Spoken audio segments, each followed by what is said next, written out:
بسم اللہ الرحمن الرحیم۔ گمنام ہیرو کے معزز ناظرین، السلام علیکم۔ آئیے چلتے ہیں کہانی کی طرف۔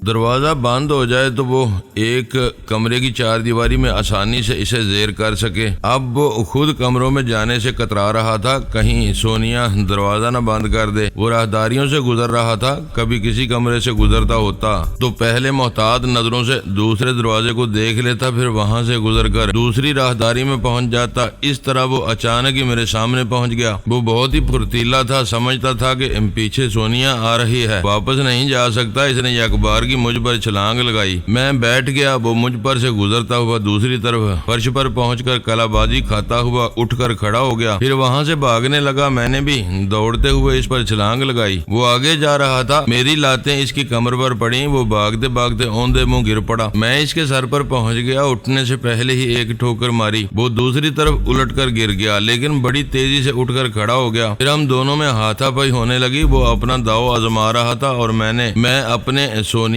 ایک دیوار سے ٹیک لگائے بڑے اطمینان سے ہمیں لڑتے ہوئے دیکھ رہی تھی۔ اس میں شبہ نہیں کہ وہ یوگا کا ماہر تھا، میری لاتوں اور گونسوں کو بڑے آرام سے سہ جاتا تھا، لیکن وہ پلٹ کر حملہ کرتا تھا تو مجھے تارے نظر آنے لگتے تھے، مگر ایسا کم ہوتا تھا۔ ہم لڑتے لڑتے اس کمرے کے سامنے پہنچ گئے جہاں لیلا ننگے فرش پر پڑی ہوئی تھی۔ اس کی نگرانی کے لیے جو شخص کرسی پر بیٹھا ہوا تھا وہ ہڑبڑا کر اٹھ گیا، کمرے کے باہر آ کر ہمیں دیکھنے لگا۔ ماسٹر کی کو مجھ سے مقابلہ کرتے ہوئے دیکھ کر وہ میری طرف جھپٹنا چاہتا تھا، مگر اچانک ہی لڑکھڑا کر گر پڑا۔ سونیا نے اپنی ٹانگ اڑا دی تھی، جیسے ہی وہ گرا پھر اٹھنے کے قابل نہ رہا۔ اس نے گرنے والے کے جسم میں سوئی چبو دی تھی، اب وہ وہیں پڑا ہوا کرا رہا تھا۔ یہ سب کچھ ذرا سی دیر میں ہوا۔ تھوڑی دیر بعد وہ اچانک اٹھ کر کھڑا ہو گیا، پھر اس نے پیچھے سے ماسٹر کی کو ایک ٹھوکر ماری۔ ماسٹر جنجلا کر پلٹ گیا، غصے سے داڑتے ہوئے بولا کیا تمہارا دماغ خراب ہو گیا ہے؟ ٹھوکر مارنے والے نے کہا میں مجبور ہوں، اس وقت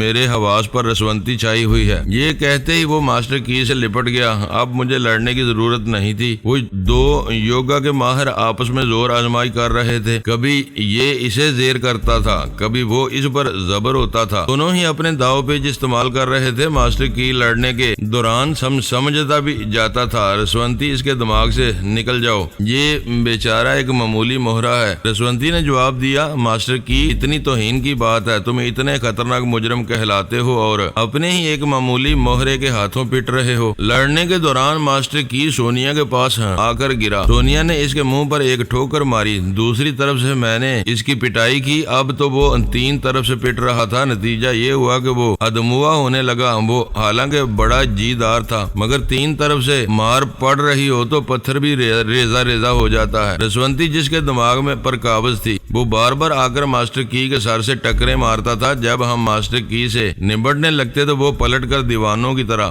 دیوار کی طرف جاتا تھا اور وہاں سار ٹکرانے لگتا تھا۔ نتیجہ یہ ہوا کہ ماسٹر سے پہلے وہی فرش پر گر کر ہمیشہ کے لیے ٹھنڈا پڑ گیا۔ ادھر ماسٹر کی بری طرح زخمی ہو چکا تھا، اس کا دماغ کمزور پڑ گیا تھا، وہ یوگا کا مظاہرہ نہیں کر سکتا تھا۔ میں اس کے دماغ میں پہنچنا چاہتا تھا۔ اسی وقت کمرے کے اندر ٹیلی فون کی گھنٹی بجنے لگی۔ میں اسے سونیا کے رحم و کرم پر چھوڑ کر کمرے میں گیا۔ لیلا ایک طرف فرش پر پڑی ہوئی کرا رہی تھی، میں نے اسے ہمدردی سے دیکھا، پھر ٹیلی فون کا ریسیور اٹھا کر کان سے لگایا۔ دوسری طرف سے آواز آئی، ہیلو، تم سونیا ہو یا سجاد؟ میری آواز سے پہچان لو اور بتاؤ تم کون ہو۔ اچھا تو تم سجاد ہو۔ اپنے متعلق بتانے سے پہلے میں خود کو مبارکباد دینا چاہتا ہوں، ہزاروں مکار مرے ہوں گے تب وہ پیدا ہوئی ہوگی۔ کم وقت نے ہاتھ پاؤں چلائے بغیر ماسٹر کی کو زیر کر لیا، اب بیچارہ مرنے کے قریب ہے، اس کی جان چھوڑو۔ میں نے پوچھا تم کون ہو؟ میں ایک بھیانک راز ہوں اور جو بھیانک راز فاش نہ ہو سکے دہشت بن کر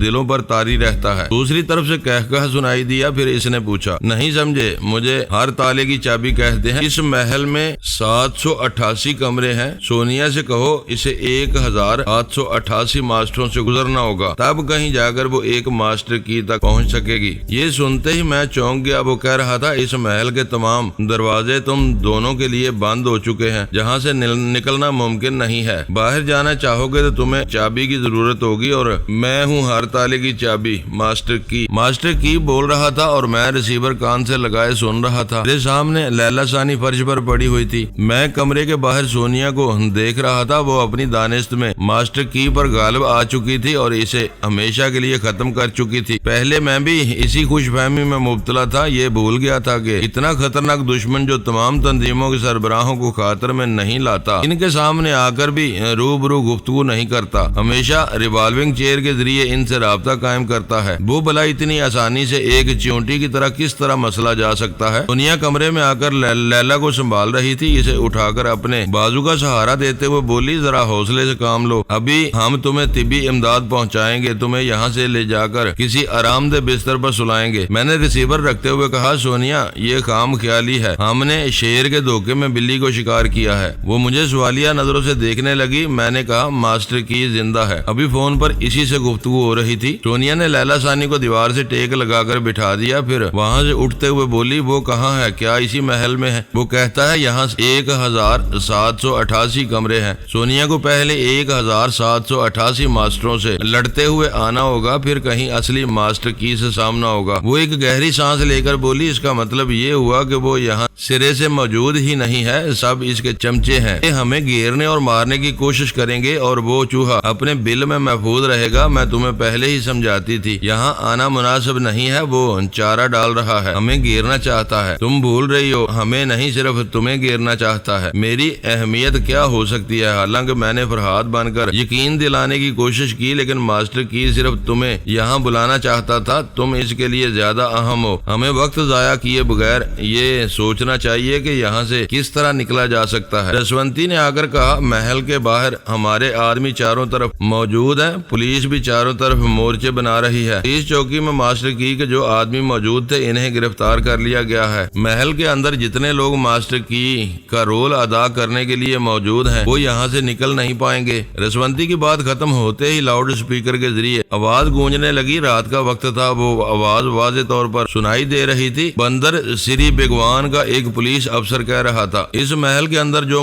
لوگ موجود ہیں وہ اپنے ہتھیار پھینک کر دونوں ہاتھ اٹھا کر باہر چلے آئیں۔ ہم 15 منٹ کی مہلت دے رہے ہیں، اس کے بعد ہمارے آدمی محل میں داخل ہوں گے، جو بھی مقابلے پر آئے گا اسے بے دریغ گولی مار دی جائے گی۔ یہ اعلان 2 مرتبہ کیا گیا، پھر تیسری بار اعلان کرنے کے بعد محل کے اندر سے آواز ابھرنے لگی۔ کوئی میگا فون کے ذریعے کہہ رہا تھا، ہم نے اعلان سن لیا ہے، بار بار گلا پھاڑنے کی زحمت نہ کرو، اب ہمارا اعلان سنو۔ اگر کسی نے یہاں آنے کی جرت کی تو اس سے پہلے ہی اس محل میں بم کے دھماکے ہوں گے۔ یہ خوبصورت تاریخی محل جو حکومت کا قیمتی اثاثہ ہے، دیکھتے ہی دیکھتے کھنڈر میں تبدیل ہو جائے گا۔ ہم تو جان سے جائیں گے ہی، لیکن اس محل کو بھی تباہ کر جائیں گے۔ مقامی پولیس کے لیے اتنی دھمکی کافی تھی، وہ اتنے خوبصورت تاریخی محل کو کھنڈر بنتے ہوئے نہیں دیکھ سکتے تھے۔ پھر یہ کہ میں، سونیا اور لیلا محل کے اندر تھے، ہمیں بھی بم کے دھماکوں سے جانی نقصان پہنچ سکتا تھا، اس لیے باہر مکمل خاموشی چھا گئی۔ اعلان کرنے والوں کو چپ سی لگ گئی۔ میں نے جسونتی سے کہا، تم آلا بی بی کے آدمیوں کے ذریعے باہر موجود افسران کو سمجھاؤ کوئی محل میں داخل ہونے کی حماقت نہ کرے۔ میں نے لیلا کو اٹھا کر اپنے کاندھے پر لاد لیا، پھر میں اور سونیا وہاں سے دوڑتے ہوئے اس دروازے کی طرف جانے لگے جو ہمیں چور راستے کی طرف لے جاتا۔ یہ اندیشہ نہیں تھا کہ ہم طے خانے کی تنگ راہداری سے گزرتے ہوئے دوسری طرف پولیس چوکی میں پہنچیں گے تو ماسٹر کی کے آدمی ہوں گے۔ اب تو وہاں مقامی پولیس کا پہرا تھا۔ چور راستے کا علم سونیا کو ہونا چاہیے تھا، وہی اس راستے سے محل میں پہنچی تھی، لیکن ہم بھول بھلائیوں میں تھے۔ 1788 کمروں سے گزرتے رہنا، پھر راستوں کو یاد رکھنا ممکن نہیں تھا۔ جو گائیڈ افسران یہاں کے راستوں سے واقف تھے، انہوں نے کمروں اور راہداریوں میں ایسی نشانیاں رکھی ہوں گی جن کے ذریعے وہ صحیح راستوں تک پہنچ سکتے تھے، مگر ہم ان کے راستوں سے واقف نہیں تھے۔ سونیا نقلی ماسٹر کی کا تعاقب کرتے ہوئے نہ جانے کتنے کمروں اور راہداریوں سے گزرتے ہوئے آئی تھی۔ ادھر میں نے بھی کمروں اور راہداریوں کا حساب نہیں رکھا تھا۔ بہرحال بڑی دیر تک لیلا ثانی کو اٹھائے ادھر سے ادھر بھٹکتے رہے، پھر اچانک ہی ایک قاداور شخص سے سامنا ہو گیا۔ وہ ہمیں دیکھتے ہی ہنسنے لگا۔ اچھا، تو فرار کا راستہ تلاش کیا جا رہا ہے؟ اس نے اپنے سینے پر ہاتھ رکھ کر کہا، یہ راستہ صرف میں جانتا ہوں۔ جسونتی اور فرحات سے کہو میرے دماغ میں پہنچ کر معلوم کر سکتے ہیں تو کر لیں۔ میں نے لیلا کو ایک دیوار سے ٹیک لگا کر فرش پر بٹھا دیا۔ سونیا نے پوچھا، تم کون ہو؟ اس نے فخریہ انداز میں کہہ لگایا، پھر کہا، میں وہ ہوں جسے دیکھنے کی تمنا بننا کتنے ہی خطرناک تنظیموں کے سربراہ کرتے ہیں، لیکن میں ان سے ریوالونگ چیئر کے ذریعے گفتگو کرتا ہوں۔ سونیا نے کہا، یعنی اس وقت میرے سامنے ہر تالے کی چابی ہے، اور یہی بڑی خرابی ہے۔ بیچارہ ایک ماسٹر کی اس سے پہلے بھی یہی دعویٰ کر رہا تھا، آخر اس ڈرامے کی ضرورت کیا ہے؟ اپنے اصلی ماسٹر کی سے کہو سونیا اس محل میں سجاد کے ساتھ تنہا ہے، وہ ہم سے ملاقات کرنا چاہتا تھا، ہم آ گئے ہیں، اب بھی پردہ نشین بن کر رہنے میں کیا راز ہے؟ میں خود ماسٹر کی ہوں، یقین نہ ہو تو دو ہاتھ کر کے دیکھ لو، آج تک کوئی ان ہاتھوں سے بچ کر زندہ نہیں جا سکا، یا تو مر گیا یا ہمیشہ کے لیے اپاہج ہو گیا، اور یہ تو میرا دعویٰ تھا کہ فرحاد کو ایک دن اپاہج بنا کر چھوڑوں گا، وہ نہ صحیح تم صحیح۔ میں نے بیزاری سے کہا، کیا مصیبت ہے، پتہ نہیں کب تک ایسے بناسپتی ماسٹر کی سے مقابلہ کرتے رہنا ہوگا۔ سونیا نے کہا، ان لوگوں کا علاج میرے پاس ہے۔ اس نے اپنے بائیں ہاتھ کے اسی زخم کی طرف دوسرا ہاتھ بڑھایا جہاں لہو کی پتلی سی لکیر بن گئی تھی، اب وہ خون کی لکیر خشک ہو گئی تھی، لیکن اس نے پھر ایک چٹکی سے سوئی نکال لی۔ میں نے اس کے دماغ میں جھانک کر دیکھا، وہ مکاری دکھا رہی تھی، اس نے سوئی کو اس زخم سے نہیں نکالا تھا بلکہ فریب نظر سے کام لیا تھا۔ وہ سوئی پہلے ہی اس کے دائیں ہاتھ میں تھی۔ پھر اسے نکلی ماسٹر کو دکھاتے ہوئے کہا، اصلی ہو تو نہ بھاگنا، ہاں بناسپتی ہو تو بھاگ سکتے ہو، یہ زہریلی سوئی ابھی تمہاری دماغی توانائی کو کمزور کر دے گی اور رسونتی تمہارے حواس پر چھا جائے گی۔ اس نے گہری سنجیدگی سے سوئی کی طرف دیکھا، پھر فوراً ہی ایک قدم پیچھے ہٹ کر ریوالور نکال لیا، کہنے لگا، میں نہیں چاہتا ایک ہی گولی میں قصہ تمام کر دوں، میں تمہیں زندہ رکھنا چاہتا ہوں، تمہارے ذریعے رسونتی اور فرحاد کو کمزور بنانا چاہتا ہوں، لہٰذا یہ سوئی میرے جسم میں پیوست نہیں ہوگی۔ اسے لیلا کی طرف لے جاؤ، بیچاری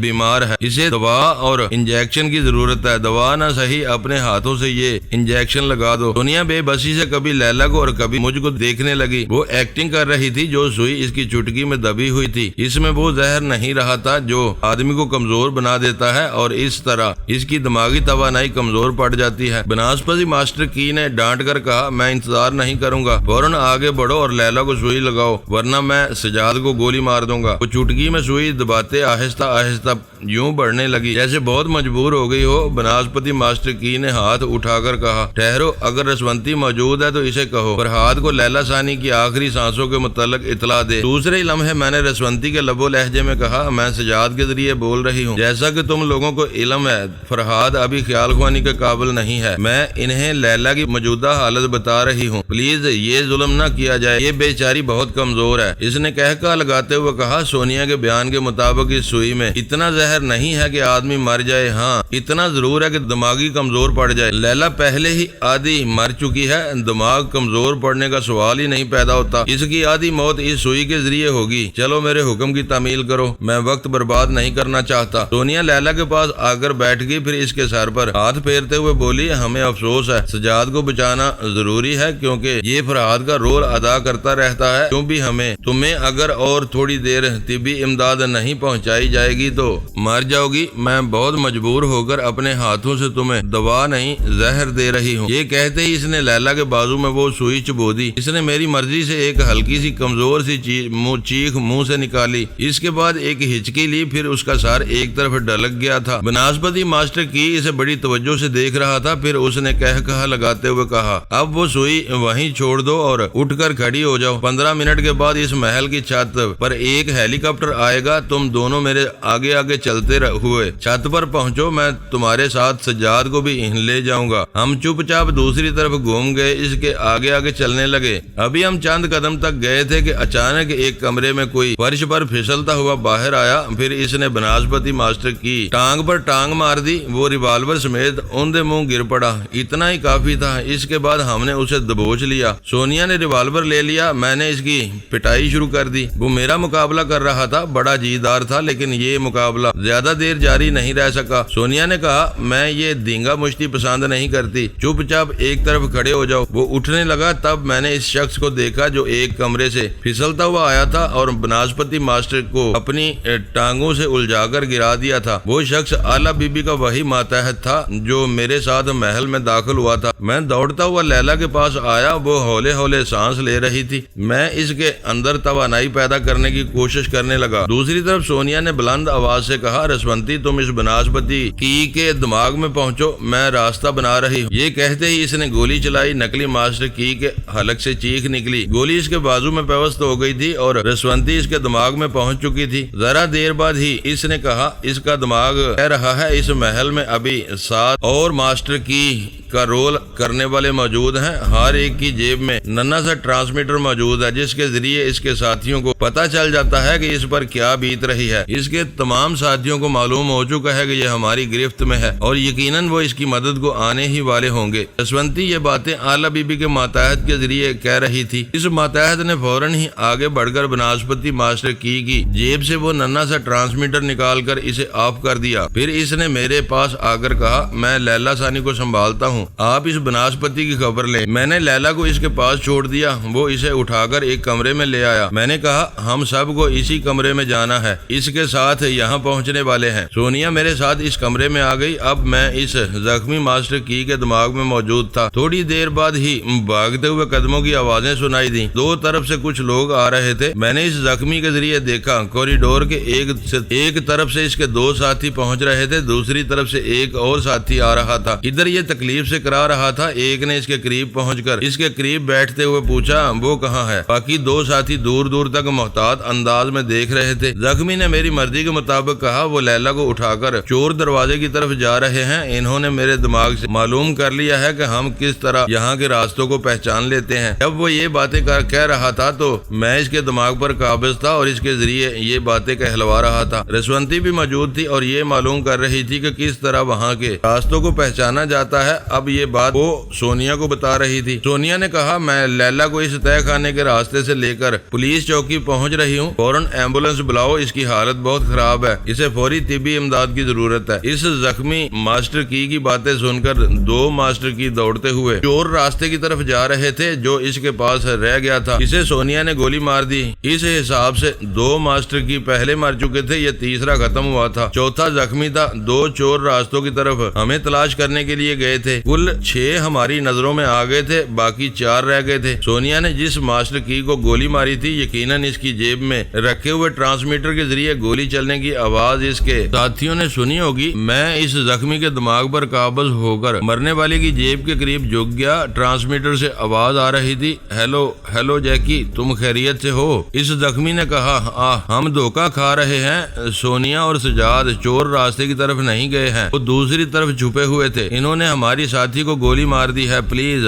ہمیں میرے پاس آؤ، کسی طرح مجھے طبی امداد پہنچاؤ۔ آلہ بی بی کے ماتحت نے لیلا کو اپنے شانے پر لاد لیا، سونیا کے ساتھ تیزی سے چلتا ہوا اس کمرے سے باہر آیا۔ اب وہ دوسرے راستے سے اس چور دروازے کی طرف جانے لگے۔ رسونتی دوسرے راستے سے اس چور دروازے کی طرف جانے لگی۔ رسونتی نے بتا دیا تھا کہ ہر کمرے کے دروازے کے پیچھے 20 کمروں کا نقشہ بنا ہوا ہے، یعنی جس دروازے کے پیچھے اس نقشے کو پڑا جائے، اس کمرے کے پیچھے 5 کمروں، پھر اس کمرے کے آگے 5 کمروں، اسی طرح دائیں بائیں 5 کمروں کا حساب موجود تھا، تیر کے نشان بنے ہوئے تھے اور یہ بھی بتایا گیا تھا کہ کس کمرے سے گزرتے ہوئے چور راستے تک جانا چاہیے اور کس راہداری سے گزرتے ہوئے محل کے بیرونی دروازے تک پہنچا جا سکتا ہے۔ اسی طرح چھت تک پہنچنے کا راستہ بھی بتایا گیا تھا۔ میں نے مرنے والے کی جیب سے ریوالور نکال لیا تھا، اگرچہ میں ایسی چیزیں استعمال نہیں کرتا، لیکن جہاں زیادہ دیر ٹھہرنا مناسب نہیں تھا، یہ لوگ میری ٹیلی پیتھی کے خلاف یوگا کا ہتھیار استعمال کر رہے تھے، اس کے لیے لازمی تھا ان کے دماغ کو کمزور بنایا جائے۔ جیسے ہی اس کا ایک ساتھی چور دروازے کی طرف سے واپس آیا، میں نے اس کی ٹانگ پر گولی ماری، وہ لڑکھڑاتا ہوا گرا اور میں اس کے دماغ میں پہنچ گیا۔ اس میں اتنی سخت نہیں تھی کہ وہ تکلیف کی شدت سے کراہتے رہنے کے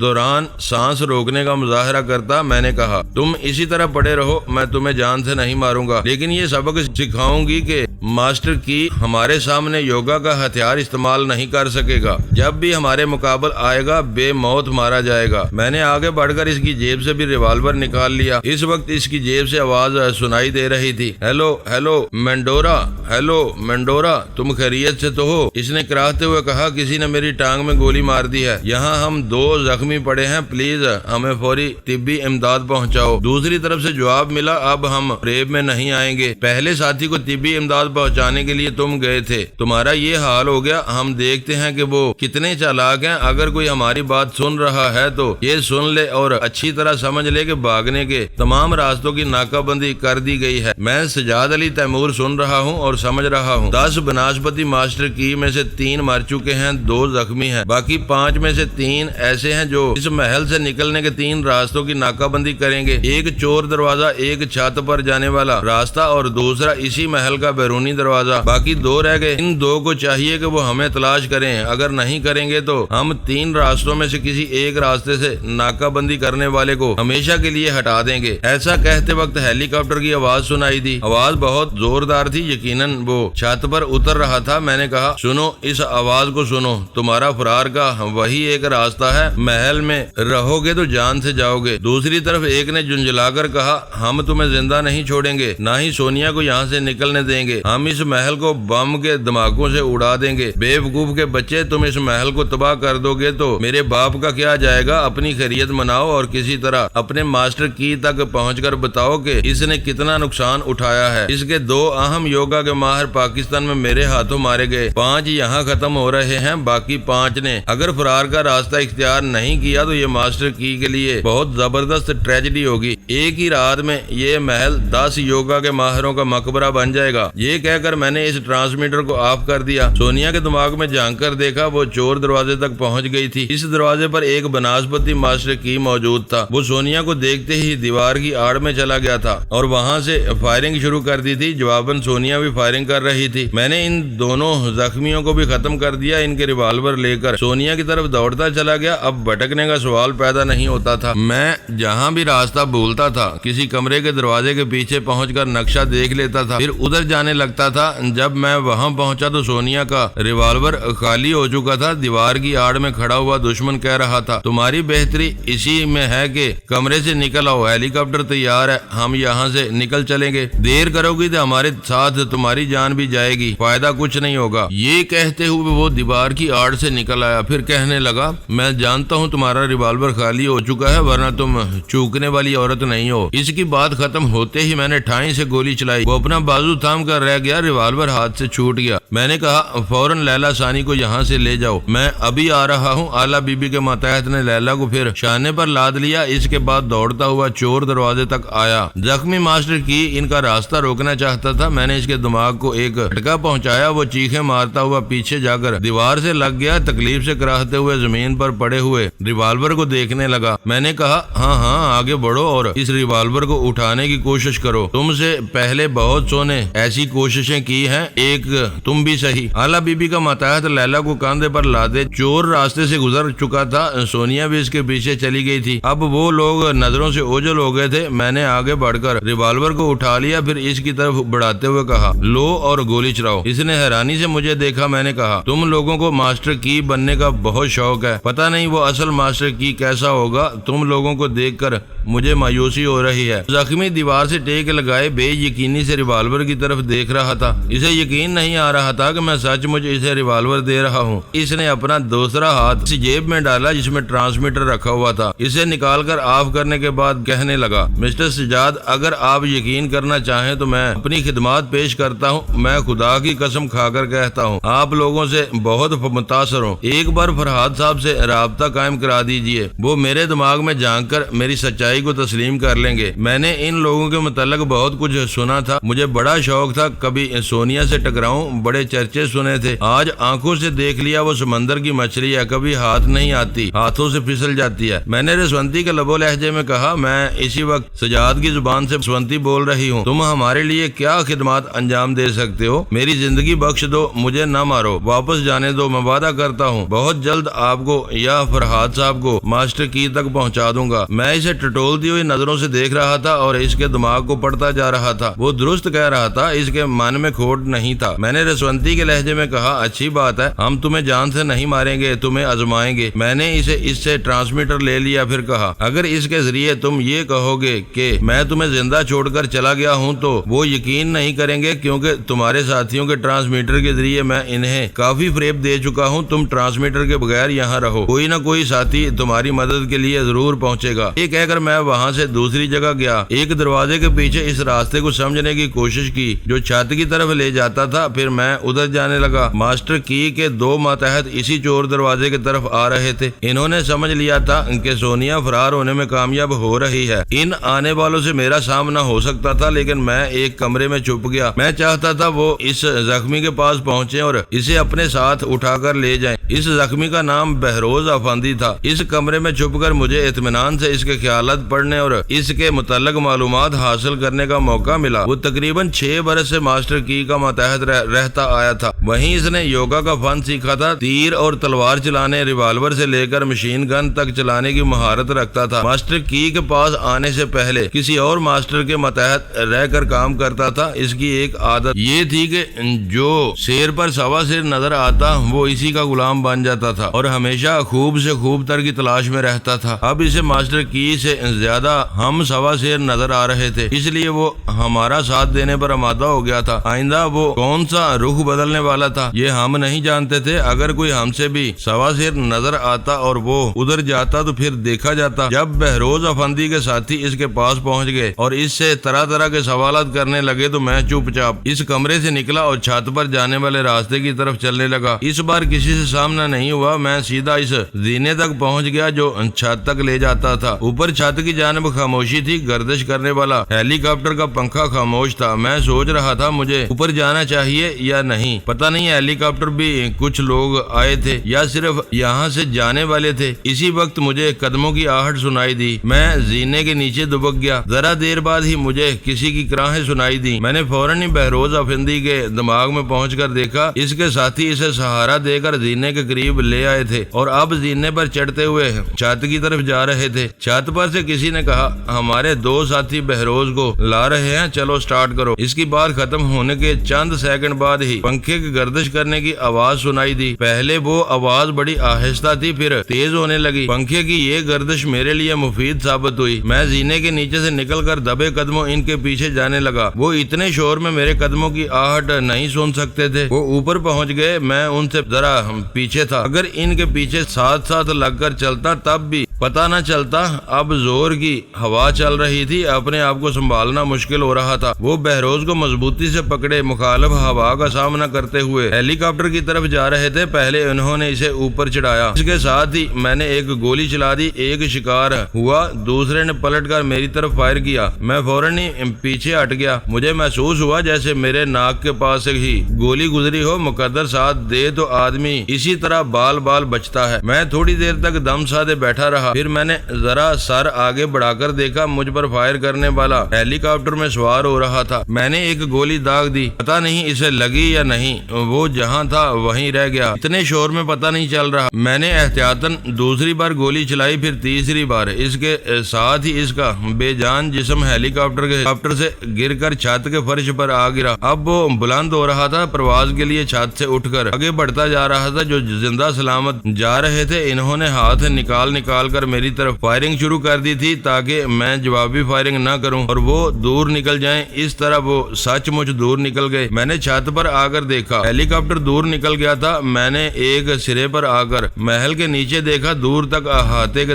اندر پولیس والے نظر آ رہے تھے، ان میں آلا بی بی کے آدمی بھی تھے۔ میں نے بلند آواز سے کہا میں سجاد علی تیمور بول رہا ہوں، دشمن یہاں سے جا چکے ہیں مگر بہت کم تعداد میں فرار ہو سکے، باقی کی لاشیں محل کے اندر ملیں گی، یہاں کے ذمہ دار افسر محل میں داخل ہو سکتے ہیں، کسی طرح کا خطرہ نہیں ہے۔ میرے کہتے ہی بہت سے پولیس والے دوڑتے ہوئے بیرونی دروازے کی طرف جانے لگے۔ میں نے تمام محل کے اندر گھوم کر یہ نہیں دیکھا تھا کہ دشمن موجود ہیں یا نہیں، لیکن جس انداز میں وہ فرار ہوئے تھے اور چھت پر سے ایک آدمی نے کہا تھا کہ ہمارے 2 ساتھی بہروز کو لا رہے ہیں، اب چلنا چاہیے، اس کا مطلب یہ تھا کہ اس سے پہلے باقی لوگ ہیلی کاپٹر میں پہنچ چکے تھے۔ بہرحال یہاں کے پولیس والے جب محل کے اندر داخل ہوئے اور ہر کمرے میں جھانک کر دیکھ لیا تو اطمینان ہو گیا، کوئی دشمن زندہ سلامت نہیں تھا، جو تھے وہ مردہ تھے۔ پولیس والے میرا بیان لینے کے لیے پولیس اسٹیشن لے جانا چاہتے تھے، لیکن اللہ بی بی کے آدمیوں نے انہیں سمجھا دیا کہ مسٹر سجاد کا آپ لوگوں کے ساتھ جانا مناسب نہیں ہے۔ دشمن اب بھی یہاں موجود ہیں، اگرچہ محل میں نہیں ہے لیکن آپ کے شہر میں ہے۔ آپ بیان لینا چاہتے ہیں تو اسی شہر کے ایک ہوٹل کے اندر لے سکتے ہیں۔ بہرحال میں نے اپنا بیان دیا۔ اس دوران رسونتی نے آ کر بتایا لیلا کو بحفاظت ہسپتال پہنچا دیا گیا ہے اور اسے فوری طبی امداد پہنچائی جا رہی ہے، بہت توجہ سے علاج ہو رہا ہے۔ میں نے کہا تم جانتی ہو اسرائیلی حکومت لیلا کو زندہ نہیں چھوڑنا چاہتی تھی۔ تم نے ربی اسفندیار کو چیلنج کیا تھا، لہذا اس نے لیلا کو ماسٹر کی کے حوالے کر دیا تھا۔ اب وہ ہماری پناہ میں ہے۔ دشمن چین سے نہیں بیٹھیں گے، ہر حال میں لیلا کو ختم کرنے کی کوشش کریں گے۔ پتہ نہیں اسرائیلی حکام کی طرف سے اسے ختم کرنے کے لیے ماسٹر کی کو کتنا معاوضہ دیا گیا ہے۔ بہرحال تمہیں ہسپتال میں رہنا چاہیے، وہاں کے ایک ایک ڈاکٹر، ایک ایک نرس اور وارڈ بوائے پر نظر رکھنا چاہیے۔ میں جا رہی ہوں۔ ویسے میں نے سونیا کو سمجھا دیا تھا اور سونیا نے ڈاکٹروں سے کہہ دیا ہے کہ لیلا کے کمرے میں صرف وہی ڈاکٹر، نرسیں یا وارڈ بوائے آ سکتے ہیں جو انگریزی بولتے ہیں۔ اعلیٰ بی بی کے آدمیوں نے بندر سری بیگوان کے ایک مہنگے ہوٹل میں میری رہائش کا انتظام کیا تھا اور اسی انتظام کا طریقہ کار وہی تھا جہاں میرا کمرہ تھا۔ اس کے آس پاس انہوں نے دوسرے کمرے بھی ریزرو کرا لیے تھے۔ میں محل سے نکل کر ہوٹل میں پہنچا، پھر میں نے رسونتی کو مخاطب کرتے ہوئے کہا میں ذرا آرام کر رہا ہوں، تم مجھے 2 گھنٹے بعد اٹھا دینا، پھر میں لیلا کی نگرانی کروں گا، تم آرام سے سو جانا، میری فکر نہ کرو، تم آرام سے نیند پوری کر لو۔ میں نے کہا نا مجھے زیادہ نہیں سونا ہے، صرف 2 گھنٹے آرام کرنا چاہتا ہوں، میری طرف سے 2 گھنٹے اور لے لو، میں ٹھیک 4 گھنٹے کے بعد تمہیں بیدار کروں گی۔ میں نے سونیا سے پوچھا کیا تم صبح سے تک ہسپتال میں رہو گی؟ ہاں، لیلا کے کمرے میں رات گزاروں گی، میری فکر نہ کرو، تھوڑی سی نیند پوری کرنے کا موقع مل جائے گا۔ میں نے بستر پر آرام سے لیٹ کر اپنے دماغ کو ہدایت دی اور نیند کی آغوش میں چلا گیا۔ ہمارا جینے کا انداز بھی خوب ہے۔ تھوڑی دیر پہلے میں اور سونیا زندگی اور موت کے درمیان تھے، ہمارے مقابل یوگا کے ماہر تھے، ٹیلی پیتھی ان پر اثر انداز نہیں ہو سکتی تھی اور وہ جب لڑنے مرنے پر ہو کر آئے تھے تو ہمارا وہاں سے بچ نکلنا مشکل تھا، لیکن کاتب تقدیر نے ہماری موت کب اور کہاں لکھی ہے یہ ہم خود نہیں جانتے تو دشمن کیسے جان سکتے ہیں؟ ان دشمنوں میں سے کچھ جان سے گئے اور کچھ فرار ہو گئے۔ اتنی بھاگ دوڑ، اتنی جدوجہد کے بعد میں اپنے بستر پر آ گرا۔ اپنے بستر پر آ کر ایسے سو گیا تھا جیسے کوئی بات نہ ہوئی ہو۔ نئے اور پرانے دشمنوں سے ٹکرانا، ان سے 2 ہاتھ کرنا جیسے ہمارے لیے اوڑھنا بچھونا ہو گیا تھا۔ میں گہری نیند سو رہا تھا، شاید 3 گھنٹے تک سوتا رہا۔ رسونتی نے کہا تھا 4 گھنٹے بعد آ کر بیدار کرے گی، لیکن اچانک ہی میری آنکھ کھل گئی۔ میں ہڑبڑا کر اٹھ بیٹھا، کوئی غیر معمولی بات ہوئی تھی۔ میں نے کمرے میں ادھر ادھر دیکھا، پھر رسونتی کے دماغ میں جھانک کر دیکھا۔ کیا تم میرے پاس آئی تھی؟ نہیں، میرے دماغ کو پڑھ کر معلوم کر سکتے ہو۔ پارس پریشان کر رہا ہے، میں اسے سمجھا منا رہی ہوں۔ ادھر کی بھی فکر ہے،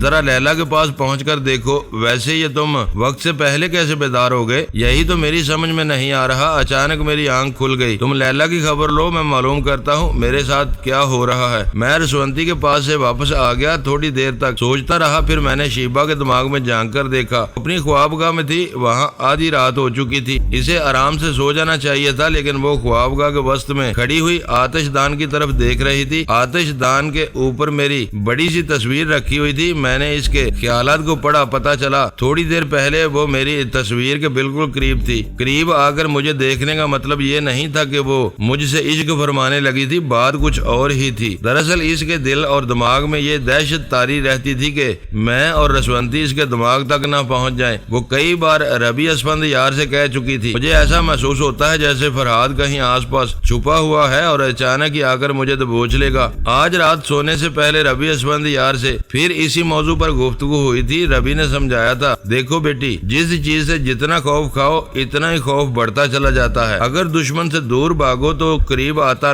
ہوا لگتا ہے، حالانکہ وہ دور ہی رہتا ہے، لیکن محسوس ہوتا ہے جیسے ہر آہٹ پر وہی موجود ہے۔ ایسی صورت میں یا تو دشمن کو اہمیت نہیں دینا چاہیے یا پھر اس کا سامنا کرنا چاہیے۔ رہ گئی فرحاد کی بات، تو اس کا سامنا تم نہیں کر سکتی اور نہ ہی میں یہ مشورہ دوں گا، لیکن دشمن سے محتاط اور محفوظ رہنے کے لیے اس کی اسٹڈی ضرور کرنا چاہیے۔ اگر اسے ڈر لگتا ہے تو اس کی ہسٹری شیٹ پڑھو تاکہ اس کی کمزوریاں تلاش کر سکو۔ ربی اسفندیار کے ہاں ہم سب کی ہسٹری شیٹ موجود تھی اور ساتھ ہی ہماری تصاویر بھی تھیں۔ شیبا نے اپنے بیڈ روم کا دروازہ اندر سے بند کرنے کے بعد پہلے میری ہسٹری کا کچھ حصہ پڑھا تھا، پھر میری تصویر دیکھی تھی۔ یوں تو پہلے بھی کئی بار تصویریں دیکھ چکی تھی، مگر بیڈ روم میں تنہائی ملتے ہی اس نے میری تصویر کو آتش دان کے اوپر رکھ دیا اور سامنے کھڑی ہو کر دیکھنے لگی۔ اسی طرح دیکھنے کے دوران میری آنکھوں میں جھانکنے لگی۔ یہ عمل بے اختیاری تھا۔ تصویر کی آنکھوں میں جھانکتے جھانکتے یہ اخبار کی میرے دماغ میں پہنچ گئی تھی۔ ایسے ہی وقت میں ہڑبڑا کر اٹھ بیٹھا تھا۔